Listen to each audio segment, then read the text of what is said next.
এই যে যখন আ নতুন বন্দোবস্ত হলো, মানে বিএনপি সরকার এলো।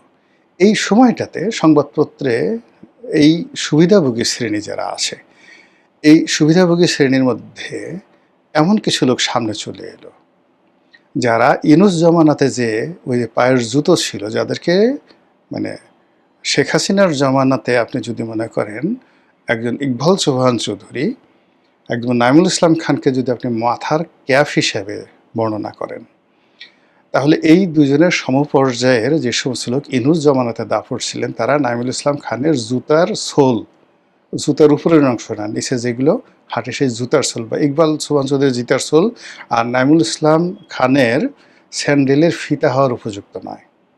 এই লোকগুলো ইউনূস সাহেবকে চালিয়েছে। বোঝার চেষ্টা করেন, ইউনূস সাহেবের সময় যেগুলো জুতার সোল ছিল, পরবর্তীকালে যারা বিভিন্ন সময়টাতে দাপট দেখাচ্ছে, এগুলো জুতার সেই ফিতা বা সোল থেকে নেমে এগুলো এখন কি বলবো, ওই আমাদের ৮০-র দশকে দেখবেন গ্রামের মধ্যবিত্ত এবং ধনীরাও যে তারা জুতা যাকে বলে ক্ষয় হয়ে গেলে নিচে একটা আলাদা রাবারের সোল লাগাতো, মানে টায়ার, বিশেষ করে রিক্সার টায়ার দিয়ে লাগাতো পিন দিয়ে। এইরকম সোলে, মানে টায়ারে, মানে নকল সোলে সয়লাভ হয়ে গেছে বর্তমান সংবাদপত্র জগতের সেই কালো অধ্যায়গুলো। এই যখন অবস্থা, তখন আমরা আসলে চারিদিকে তথ্যের নামে অপতথ্য, জ্ঞানের নামে আপনি অজ্ঞানতা, আলোর পরিবর্তে অন্ধকার আমরা দেখতে পাচ্ছি। কোন একটা বিষয় ন্যারেটিভ তৈরি করা তো দূরের কথা, উল্টো সামাজিক মাধ্যমে যে গল্প গুজব হচ্ছে, সেই গুজবের যে ভিত্তি, সেই ভিত্তির দ্বারাই রাষ্ট্র, সরকার, দেশের জনগণ নিষ্পেষিত হচ্ছে। কিন্তু কলম যাদের হাতে, সেই কলম দিয়ে দুনিয়ার সব কিছু বের হচ্ছে। কলম দিয়ে তাদের বীর্য বের হচ্ছে, মল বের হচ্ছে, মূত্র বের হচ্ছে, নাকের সর্দি বের হচ্ছে, কিন্তু কলম দিয়ে কালির মাধ্যমে দু কলম ভালো কালাম যে বক্তব্য, সেই বক্তব্য কেউ বের করতে পারছে না। এইরকম যখন অবস্থা, ঠিক সেই সময়টাতে দেখা গেল সিনিয়র সাংবাদিক বিতর্ক শুরু হয়ে গেছে। গত ২টি বছরে আপনি চান বা না চান, সাংবাদিকদের মধ্যে অল্প কয়েকজন মানুষ যারা কোনো জমানাতে রাজনৈতিক সুযোগ সুবিধা লাভ করেননি, যেমন আনিস আলমগীর, মাসুদ কামাল, আজিজ, পান্না। এখন সার্বিক বিচারে হয়তো শেখ হাসিনার জমানাতে, তারপরে ইউনূস জমানাতে বা তার আগের অন্য কোনো জমানাতে যে সকল পলিটিক্যাল টাউট ছিল সাংবাদিকতার নামে, বা সাংবাদিকতার পেশার বাইরে গিয়ে তারপরে এই পেশাটাকে মালিকানা বিভিন্নভাবে ব্যবহার করে যত রকম ২ নম্বরি জিনিস আছে যারা করেছে, এই কয়জন মানুষ আমি যাদের নাম বললাম, এই কয়জন মানুষ কখনোই এরকম ছিলেন না। আবার তারা যে গিয়াস কামাল চৌধুরী বা ধরুন রাহাত খান, এদের মতো উচ্চ পর্যায়ের সাংবাদিক ছিলেন তাও না। কিন্তু ঘুষ, দুর্নীতি, অনিয়ম থেকে শুরু করে ক্ষমতাধরদের যে পদলেহনের যে ইতিহাস, পা চাটার যে ইতিহাস, আমি এই ৪-৫ জন লোকের যে নাম বললাম তাদের মধ্যে ছিল না। এবং অবাক করার ব্যাপার হলো যে এই ইউনূস জমানার আগে এরা যে আসলে খুব বেশি ফ্রন্টলাইনে এসছে, পলিটিক্যাল কোনো বিষয় নিয়ে কথাবার্তা বলেছে বা নেতা হওয়ার চেষ্টা করেছে, এইরকম কোনো নজিরও আমি অন্ততপক্ষে এদের সবাইকে চিনি, পার্সোনাল চিনি। আনিস আলমগীর আজকের কাগজে আমার সহকর্মী ছিলেন।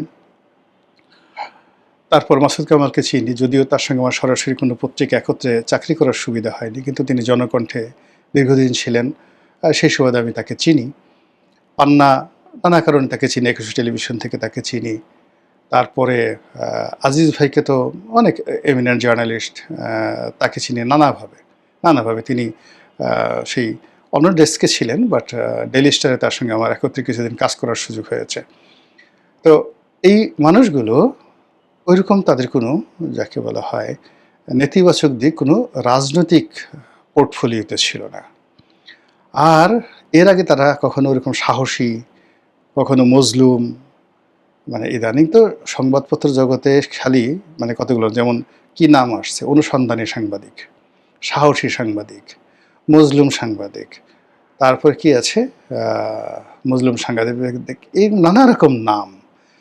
মানে যখনই আপনি মজলুম সাংবাদিক বলবেন, মানে আপনার প্রতি জুলুম করা হয়েছে, তার সঙ্গে সঙ্গে উল্টা জুলুমবার সাংবাদিকের নাম চলে আসবে। মজলুম মানে জুলুমবার সাংবাদিক নাম চলে আসবে। এত লোক রেখে সাংবাদিকদের কেন জুলুম করবে? অন্য কোনো সাংবাদিক যারা আছে তারাই তাদেরকে জুলুম করতে শিখিয়ে দিয়েছে। তো মজলুম সাংবাদিক, জুলুমবার সাংবাদিক। সাহসী সাংবাদিক, তার যদি কাউন্টার দেন, কাপুরুষ সাংবাদিক আছে। যখনই কোনো একটা শব্দ একটা সমাজে প্রচলিত হয়ে যায়, তখনই সেটার কাউন্টার একটা শব্দ থাকে বলেই সেটা হয়। তারপরে সাহসী সাংবাদিক, এরপর হলো প্রবাসী সাংবাদিক, সাংবাদিক আবার প্রবাসী সাংবাদিক, এরকম অদ্ভুত অদ্ভুত নাম চলে আসছে।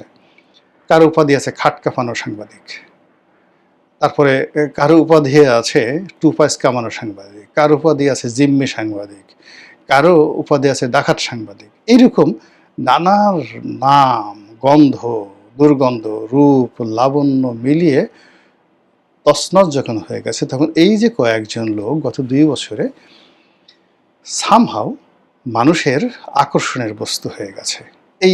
এরা কিন্তু ইউনূস জমানার আগে, মানে ইউটিউব চালু হওয়ার আগে বা এই শেখ হাসিনার জমানাতে, মানে তারা জাস্ট মাসুদ কামাল টকশোতে আসছেন, তারপরে আনিস আলমগীর বিভিন্ন টেলিভিশন চ্যানেলগুলোতে তিনি প্রধান নির্বাহী ছিলেন, সিইও ছিলেন একদম টেলিভিশন চ্যানেলে। তারপর সংবাদপত্র তো তার একটা লং আউটস্ট্যান্ডিং ছিল, পারফরমেন্স ছিল।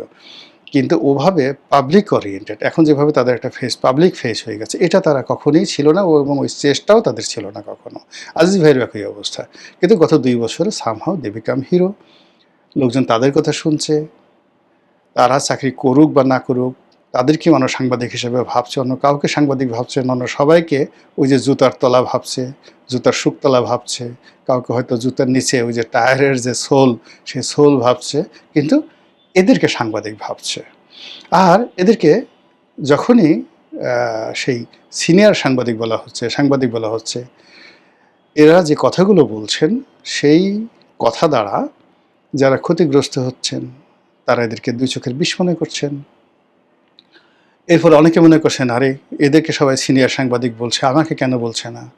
এদের ব্যাপারে মানুষ যতটা আগ্রহী, টেলিভিশন চ্যানেলগুলো আগ্রহী, এরা যে কোনো একটা জায়গাতে গেলে মানুষ অটোগ্রাফের জন্য আসে, তারপরে মানুষ তাদের পাশে এসে ছবি তুলে, ফেসবুক, ইন্টারনেটে এদের সাথে মানে এদেরকে দাওয়াত করে খাওয়ায়, এদের সাথে ছবি তুলে দেয়। তো এইগুলো দেখে দেখে বহু মানুষের মানে রীতিমতো সারা শরীরে একটা রীতিমতো চুলকানি শুরু হয়ে গেছে। তাদেরও ইচ্ছে হয় যে না, আমরা আর এই জুতার তলা থাকবো না, আমাদেরকেও ভালো কিছু একটা হতে হবে। কিন্তু সেটা হওয়ার জন্য যে ধরনের কথা দরকার, কাজ দরকার, কর্ম দরকার, সেই জিনিসগুলো করা তো আসলে রাতারাতি সম্ভব নয়। ফলে এই যে যারা ইতিমধ্যে এই 4-5 জন লোক ইতিমধ্যে যারা জনগণের আগ্রহের বিষয়বস্তুতে পরিণত হয়েছেন, জনগণ যাদের কথা শুনছেন, তারা ফেসবুকে কিছু লিখলে জনগণ অ্যাটেন্ড করছেন, তারা টেলিভিশনে গেলে লোকজন অ্যাটেন্ড করছেন, সভা সমিতিতে গেলে অ্যাটেন্ড করছেন, হোয়াটএভার তারা যা কিছু করছে সব জায়গাতে অ্যাটেন্ড করছেন। আর এইগুলো দেখে মানে অনেকেই চিন্তা করছেন যে না, আসলে এরা কিসের সাংবাদিক? এদের কারো চাকরি নেই, বা কারো চাকরি আছে নাম কাগজে, এরা টেলিভিশনে আসে 1000-2 টাকার জন্য, 1000-3 টাকার জন্য, এই ধরনের নানা কথাবার্তা বলে যখন অপদস্থ করার চেষ্টা করা হচ্ছে, ঠিক সেই সময়টাতে আবার যারা সিনিয়র সাংবাদিক, তাদের মধ্যে বেশ কয়েকজন আছেন, তারাও তো মুখারা কম না, ইতিমধ্যে তারা প্ল্যাটফর্ম পেয়ে গেছেন, ইতিমধ্যে তারা বুঝে গেছেন সাহসের মূল্য অনেক বেশি। বিশেষ করে পান্না, তারপর আনিস আলমগীর জেল খেটে এসেছেন, জেল খেটার পর তাদের আরও সাহস বেড়ে গেছে। তো তারা নিদারুণভাবে সমালোচনা করছেন তাদেরকে, যারা তাদেরকে সমালোচনা করছেন, এবং এইভাবে কি হচ্ছে, একটা যাকে বলা হয় নিদারুণ বিতর্ক শুরু হয়ে গেছে। এবং সেই বিতর্ক যদি চলতে থাকে, আপনি দেখবেন যে এই অন্ধকার জগতের মানে এই সাংবাদিকতার নামে যারা অপসংস্কৃতি, অপসাংবাদিকতা, অপতথ্য এবং অপকর্ম সবগুলোকে ককটেল বানিয়ে যারা খাচ্ছে, তাদের অনেকের মুখোশ উন্মোচিত হয়ে যাবে। মহান আল্লাহ আমাদের সবাইকে হেদায়েত দান করুন এবং হেফাজত করুন। আসসালামু আলাইকুম ওয়া রাহমাতুল্লাহি ওয়া বারাকাতুহু।